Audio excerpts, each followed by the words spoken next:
سلام الله عليكم يا رجال، أسعد الله جميع أوقاتكم. أقسم بالله إنه اليوم خبر حزين جدا، يعني أوجع القلب الصراحة، برحيل الأخ عادل محمد غالب اللي هو بصفحة عادل أخي من أبناء محافظة إب.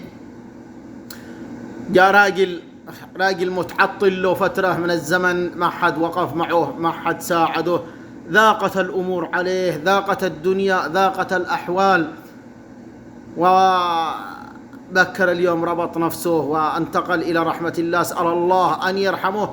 الكلام اللي أنا أشتي أوجهه قسما بالله إن إحنا بأوسخ نقطة في وجه الأرض هو الشعب اليمني.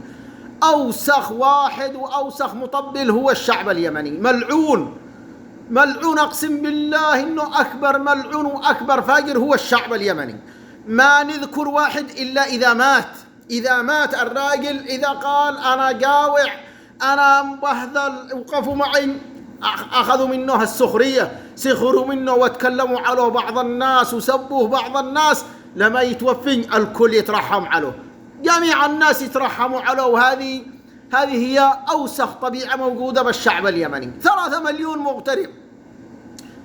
مليون مغترب خارج الوطن في هذا البلد.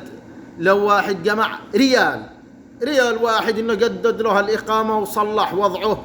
ولكن يا إخواني بهذا الأمر، شوفوا بعيد عرفة مشوا 2، وبعيد رمضان مشوا 2، اللي ربطوا أنفسهم بعده هذاك الثاني محمد، بعده الثاني الله يا أخي كم يا ناس السنة هذه الذي شنقوا أنفسهم. جريمة قسما بالله، إنه جريمة بمعنى الكلمة يا إخواني.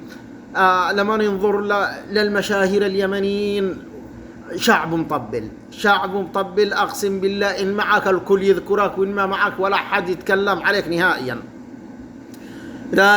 راجل جزع بعز شبابه، ربط نفسه من شدة الضيق اللي ذاق عليه داخل الغربة.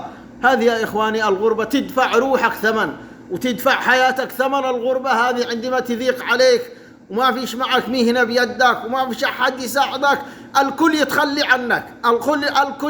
عنك. هذا عادل كان يشتغل بموتور طالب الله، ما مرتاح مبسوط ولا معه شيء. قالوا له ادخل نزوجك، نعمل لك المشاهير.